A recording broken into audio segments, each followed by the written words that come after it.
Hey guys, it is I, Becca Lori Hector, here with Being Back Alive. This is where I do a live stream once a week, and I kind of talk about the struggles and challenges and the wins too of life on the spectrum as an adult, right? What's it like to be an autistic adult right now? And that's what I talk about. And many of us kind of gather here just to talk about those difficulties in a very real, honest way. And today will be no exception. So, hey, Michelle, hey, Ross, Nancy, Bill, CV, thank you so much, you guys, for being here and taking some time out of your day. Hey, Bernard, to be here, you guys. So before I begin, I'm going to do something I almost never do. I almost never do this, but I'm going to do it today. I am going to give a trigger warning with this video. I really don't usually do them, mostly because I feel like they get overused a little bit. But today I feel like it's an important one. I am going to be talking very real and very raw and very vulnerable about suicidal ideations and intrusive thoughts. And so if that kind of stuff is something you struggle with and that this might trigger you into that stuff, or if it's just something that upsets you in general, no need to pay attention to it unless you want to learn, right? So that's my trigger warning to go kind of with this, with today's live stream. I guess I'll put it on there when I share as well. So if you need to hop off, I get it. If it gets too real and you disappear, don't worry about it. And if you need to come back and watch it in the replay, come back and watch it in the replay. No probs. Whatever works for you. But I do think this is something that we need to talk about as a community, like in that big political moral sense. We should talk about it and not, hide it under the rugs and all that stuff. But at the same time, I also feel like I need to talk about it because it is, I talk about the importance of being authentic and vulnerable all the time, mostly because I think it's easier and it uses less spoons.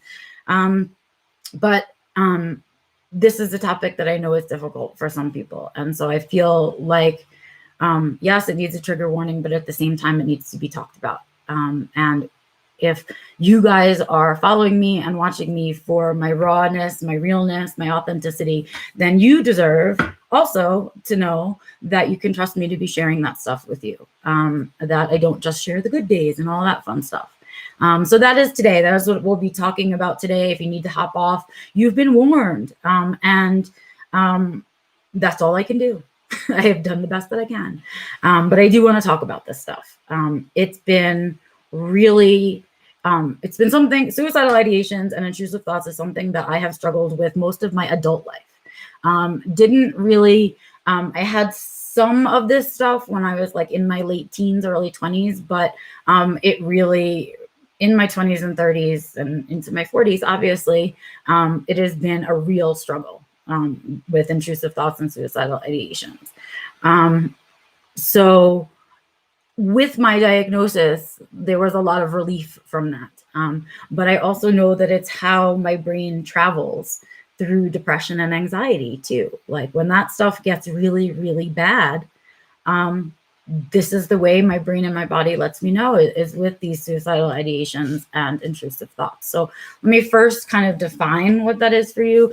Suicidal ideations basically means that you are thinking about, talking about, writing about, suicide and committing suicide and that kind of thing, disappearing, and all of the other many words that we use when that's what we mean, right? So that's what suicidal ideations are. And intrusive thoughts are really loud thoughts that are stuck and won't go away and make you feel distressed. Okay, that is how what we talk about them. They're distressing thoughts, right? That you can't get unstuck from. Right. So, I talk about kicking the loop all the time. I wish I could be really, really good at kicking my intrusive thoughts, but usually when they come around, I'm not at my best. Right. And so it's not always easy to have the loop work. Hey, Karen. And yeah, so this week in particular, I really, it's been weeks, I've been talking about how the depression has been bad and all of that stuff. And, but this week was the first week that I've had the suicidal ideations appear. And they are uncomfortable. the conversation in my head is uncomfortable, right? It is always like, why am I even here? That's the one I love. I always start by asking myself that. Why bother? Why am I even here? Why do I do the things that I do, put the energy in that I put into it, and now I'm feeling so tired and crappy, and why do I do that? What is the purpose, right? It's not helping me solve my problems, blah, blah, blah. So, what is my purpose of being here? Why am I even here, right? And that's the beginning of those thoughts. And then, of course, the thoughts are like, well, this is going to be going, then you start with the thinking about the future, right? And well, it's always going to be this way. It's always been this way. Why is it going to be any different, right? Why do I even bother to try? I don't know if that one rings true for anybody. But that's sort of the conversation in my head. And then it's always like, how easy it would be, how much easier it would be to just not wake up the next morning, or to just not be here, right? And to just kind of give up. If I don't address those thoughts in a very real way, and in a very timely way, they will spread. And when they get bigger and they spread, and they say even worse things, and you begin to sort of think about, well, maybe it would be, and what would I do? What's the easiest way I could do it? And you start to begin planning. And you kind of go from the planning to thinking about the repercussions. And then after the how, it's the where and the when, right?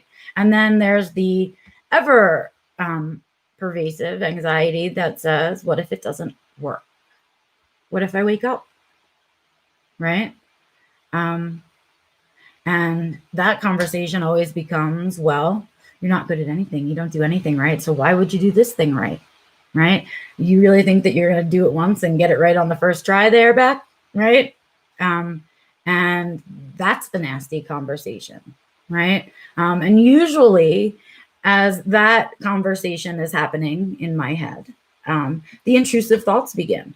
And I get them kind of the worst, and this is terrible. I get them the worst when I'm out in the world, the intrusive thoughts. I feel like what happens is I'm feeling in this particular place about everything, and then I go out into the world and the anxiety gets worse, and I am reminded of all the things that are messed up in the world.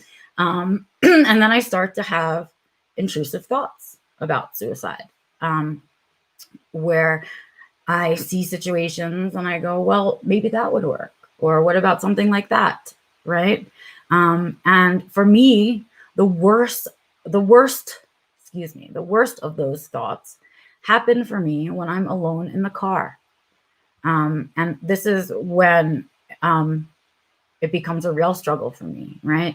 I consider a car a death machine, right? You really are so powerful when you're behind the wheel of a car. And what happens for me is this combination of things, of the power of a vehicle and that kind of thing, and the way that my brain is thinking and functioning, right? And they come together, and I'll be driving and I'll say, oh, well, I could just drive on the other side of the road and boom, right? That'd be real easy, just like that, right?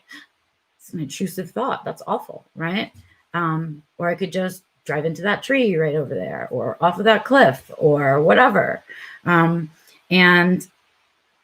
it gets scarier in the car because it's just so easy, right? And this last week when I was driving and I was having those intrusive thoughts, and I just kept kind of holding on and saying, just like, let me get home. I just need to get home, and I'll be not driving, and it'll all be fine. And I'm having the intrusive thoughts, right? About how easy it would be, right? And then I thought it'd be really fun to sort of play on the yellow lines and just kind of drive on the yellow lines for a little bit and see if that was really scary or whatever. And I don't know why that happens. I don't know why it gets that far. And it's only for the briefest of seconds. But it feels almost like I'm not you. I'm not going to talk about it like it's not me. It feels almost like I begin to dissociate a little bit at the same time that I'm having the intrusive thoughts. Right. And that the control isn't entirely there over my body and my brain and all of that feeling. And I know the dissociation happens because of overwhelm. So what I wonder is if when I do things like going out into the world or driving, and those things are sort of in and of themselves anxiety provoking, they're also kind of overwhelming from sensory point of view and from social point of view, from all points of view, right? And so maybe what happens is I'm feeling so depressed and in such a sour mood that then I layer on that overwhelm and it becomes too much. And so the dissociation and the intrusive thoughts begin.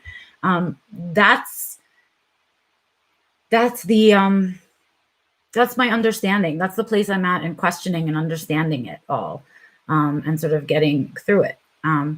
But fortunately, after a couple of days of that, I had a nice, which if you watched Growing Gratitude, right, I talked about the day before and how I had had a really kind of a break the day before, and my brain was a little bit quieter and I just kind of had a better day, right? And it was right after those 2 days in which this driving situation happened, right?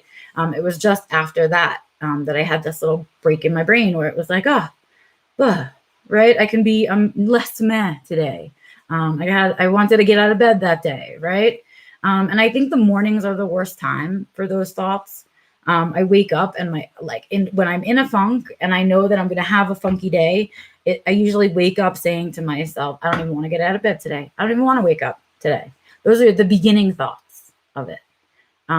And so I've started to address it kind of in those thoughts when I'm having those beginning thoughts and knowing that probably I shouldn't layer too much onto that day, like going outside or driving, right?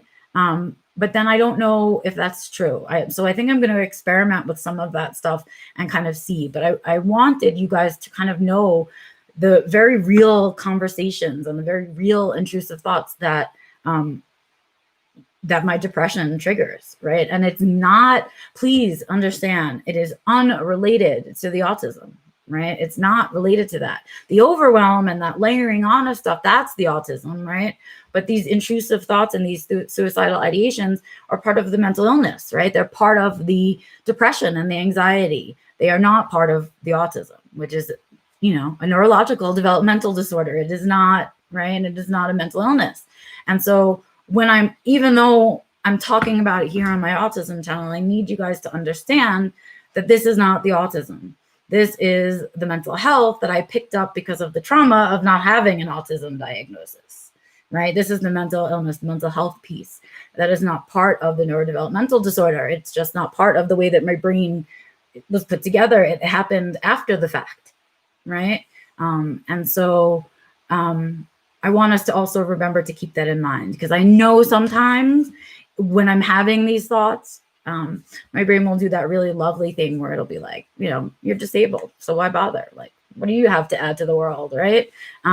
You've been this way your whole life. Half of it you thought you weren't, but then the other half, right? And that kind of thing. And in those moments, there are moments where I like get angry at the autism, right? Like, and what, because it feels like another layered on thing to the stuff that I have to struggle with, and it gets so complicated and frustrating and sad and all of those things. And so there will be times when the intrusive thoughts include my autism in there just for fun, right? And that the suicidal ideations will choose the autism as the thing, right? But I want us to remember that they're separate. I want us to remember that you are at your base an autistic person, right? And that the mental health is layered on top of your autismness. And that it's not, they aren't cause and effect, right? There isn't a cause and effect there. And so they're different. And I want us to remember that part, because there are times when they feel so connected to each other and so just so intertwined that it's hard to tell them apart. And we can begin, especially in this really unclear frame of mind, to blame the autism somehow, right? As if it causes this, but it doesn't, right? And so it's a reminder, I guess, to really give as much attention to your challenges and struggles with autism and equal time and attention to your mental health struggles, right? Whether it's OCD, whether it's an eating disorder, whether it's depression and anxiety, whether it's any number of things, right? Schizoaffective disorder, blah, blah, blah, any of the other personality disorders, that they're layered on top of the autism. They coexist with each other, right? They are co-occurring conditions. Please, with the word comorbid, they are not death related. They are co-occurring conditions. And so they occur simultaneously, but they are not, right? It's not the autism that's making the mental illness kind of thing, right? It's not like that. It's like they just are living parallel, right? And sometimes you have your autism challenges and sometimes you have your mental health challenges. And unfortunately, sometimes you get them together, right? But I need us to remember that they're different mechanisms, right? That they work differently. They present different challenges. And so, yeah, I know this is a tough kind of video to watch, I'm sure. And it's sort of uncomfortable to talk about, I guess. It's, I feel pretty vulnerable about it. Those are my real inside thoughts. Those are real things that my brain says to me. It's more than imposter syndrome. It's more than just not feeling good enough, right? And so I don't know, it's part of what I'm going through, and it's part of all the stuff that I share with you, and understanding how all of it works and how all of it works together. And I needed to share it with you because it's a very real part of my struggles. It's, I am guaranteed a period of this every year, right? And so, am I getting better at getting through it? Am I getting better at not being so damaged from it and not letting it pull me down too far? Yes, right? Of course I am, because I'm making an effort to have those things be better in my life. They're my priorities, right? It's what I have, in terms of value. And so I spend a lot of time and attention on that. And I just think, we need to understand ourselves and then also remember to be kind, right? This is just part of the way that my body and brain together, my whole everything, and then all of my experiences combined with those things process out, right? And all I can do is learn to be better at walking through it, because these things are lifetime now for me. Those chemical changes that depression, the chemical and brain changes that depression and anxiety cause, are there. They're now permanent changes for me. And so I need to learn how to walk through this with grace on a yearly basis, right? I'm part of it is being able to talk about it. Part of it is being able to describe it and articulate it and really be realistic about it, be honest about it, because otherwise it's not going to get better, and I'm not going to be able to do things that make it better. And so that's my reason for sharing, I guess, all of this really private stuff. But I think, as I'm seeing in the chat, it's resonating with quite a few of you. So maybe I'm not so alone in hearing these things from myself, right? And maybe that's why the course works. And maybe that's why I have successful clients. And maybe that's why people like my writing, right? And so they're part of the same package. And so I have to just learn how to do it with grace, right? Be humble, be grateful, and to walk through it graciously. And so that's what I'm learning this year, right? I've already done the thing where I lighten my calendar because I didn't do that last year. So lesson learned, made the change, right? Doesn't make it go away, but it's certainly making it easier, right? The unkind thoughts are less so, except for the last week or so, but I got here, right? And I'm here, and I'm in this really icky place right now.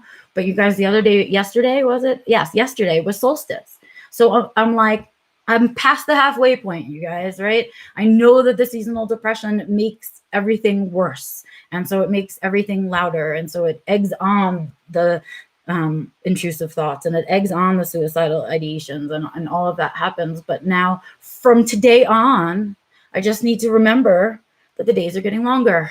We've had the shortest day. It's going to get better from here, right? And it's the things that I tell you to tell yourself that I tell myself, right? I made it halfway. I'm halfway there. I just have to walk through the other side, and it's all going to be lighter. I'm not walking into the darkness anymore. I'm walking out of the darkness, right? And all of that stuff. Does that mean that the ideations will go away? No, right? But eventually, I'll pass through it, and it makes getting through it a little bit easier when that's the conversation in your head. And then I'll do better next year. When you know better, do better. So I'll learn things from this year, and I'll do better next year, because this year is better than last year. And I'll learn, and I'll learn how to do it well and be able to do it with grace and honesty and authenticity. So I hope this helps. I hope if you're feeling the way I'm feeling, that you feel less alone about it, and that you don't need to give a megaphone to those thoughts, right? You can walk through them and still come out the other side.